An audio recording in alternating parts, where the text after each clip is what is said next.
ำผู้พา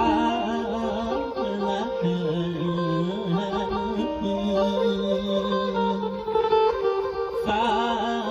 เสียงฝนสะอื้นฟ้าเสียงลมพัดโผปานเสียงสู้ห้องสั่งแฟนห้องสั่งแฟนโอ้โอ้โอ้โอ้โอ้ลานา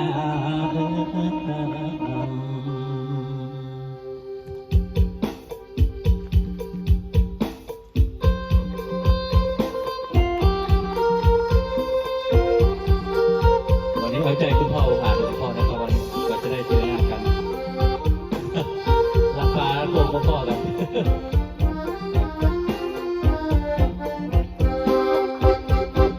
แดนแห่งดินอีสานอยู่ยังเยืนนานแต่การก่อนมาแม่คงกอดแฟนให้เฮาทุกค่อยทุกเย้าลุงป้านาริกเงินเนื้อและอันว่าเกลืออันไทยเพิ่งลาใส่ละข้าวรำสามปากรำละข้าวรำสามปาก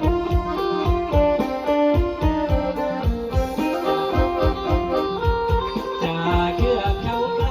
ไรมันบ่สูงคือสายน้ำมันทุ่งบ่เคยเหือแทนน้ำชีน้ำฟังน้ำของน้ำเลยน้ำคำแม่เอ๋ยช่วงเย็นทุกแห่งเสียงแคนเสียงซอละอ่อนอ่อนอ้อยไว้ยิงสังอ้อยฟังแล้วมีดอกผู้ดอกจันละบานเบ่งยวนยังดอกกากะเล่าระดอกสาดสะแบงมัดเฮาเมืองเฮาแต่เก่าแต่ก่อนเป็นตาอ่อนซ้อนอยู่ดีมีแหงโอ้ยแต่มาบัดนี้คนที่กันหลายข้าวของวัวควายละบ่ได้ปล่อยจากกัน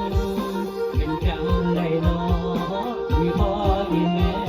ตากินรอแรกราคาข้าวขาดกันเสียงลำกับเด่นเสียงแก้มกับหวานลำนำอีสานและแหงหอยโรยแรงฟังเสียงเพลงนี้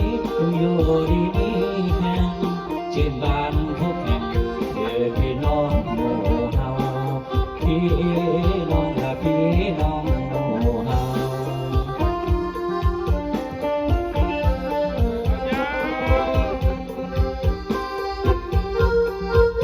สโลว์ไปสโลว์ไปยาวไปนะครับเดือน5เดือน10นะครับกอดได้คุณพ่อผมมาเห็นวันนี้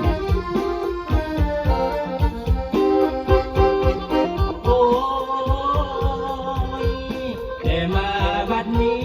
คนที่กันหลายข้าวของวัวควายและพอได้ปล่อยจากกันเป็นจังไดหนอมีพ่ออีแม่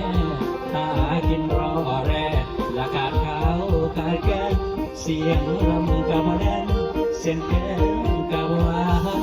ลำนำอีสานและแหงหมดโรยแรงฟังเสียงเพลงนี้